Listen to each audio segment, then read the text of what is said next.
Amis Internet Mac TV Sénégal, bonjour et bienvenue dans les brèves informations de ce lundi 18 mai 2020 que nous allons démarrer par la triste nouvelle qui frappe la musique sénégalaise avec la disparition du célèbre chanteuse Ndaye Seck Signature. Elle est décédée dans la nuit du samedi au dimanche aux environs d'1 heure du matin à l'hôpital Saint-Jean-de-Dieu de Thiès où elle a été hospitalisée des suites à une longue maladie. Mamadou Mansour Seck, puisque c'est le nom qui se trouve dans l'état civil, la défunte a souvent rappelé qu'elle est l'homonyme de son père, mais pas plus d'éclaircissements selon les écrits de Teranga News.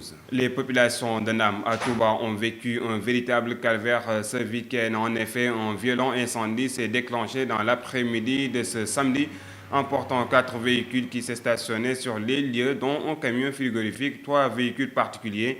Et selon les témoins, l'incendie serait causé par l'explosion d'un bidon d'essence. Les flammes ont duré d'1 heure avant l'intervention de la brigade des sapeurs-pompiers de Diourbel qui l'ont finalement maîtrisé.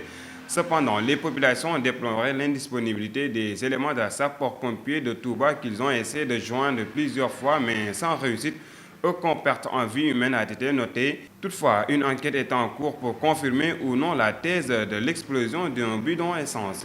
Ousmane Sonko veut se victimiser face à la situation actuelle. Ce sont les propos de Assane Diouf dans un entretien qu'il a accordé à nos confrères de Dakar Buzz.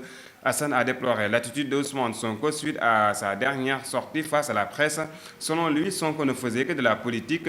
En effet, pour Assane Diouf, Ousmane Sonko veut mettre en conflit la population sénégalaise avec le président de la République Macky Sall.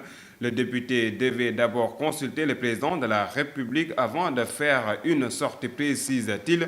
Toutefois, Assane Diouf exhorte le président de PASTEF de faire comme Barthélémy Diaz et de changer de stratégie s'il veut diriger le pays. Parlons à présent de la réaction de Dr Moussa Thior suite à l'assouplissement des mesures prises contre la pandémie. Invité du grand jury hier, l'ancien directeur de lutte contre le paludisme appelle au président de la République d'aller plus loin.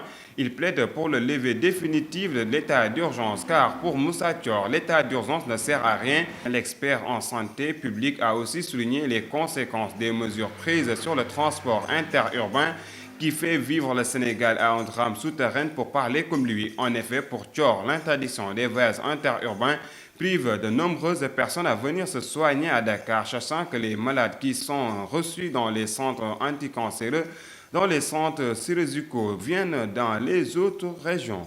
Et nous terminons avec le point du Covid-19 au Sénégal. Sur 1172 tests réalisés, 64 sont revenus positifs, soit un taux de positivité de 5,46%. Il s'agit de 59 cas contacts suivis et 5 issus de la transmission communautaire répartis comme suit: Rayon 1, Diamniadio 1, Fatick 1 et Touba 2. Cependant, 103 patients ont été testés négatifs et déclarés guéris. 11 cas graves sont pris en charge dans les services de réanimation à Fann et à l'hôpital principal. À ce jour, le Sénégal compte 2544 cas positifs, dont 1076 guéris, 26 décédés, 1 évacué et 1441 encore sous traitement. Et c'est ce qui met fin à cette édition présentée avec un immense plaisir. Merci de nous avoir suivis et surtout restez connectés sur Mac TV Sénégal.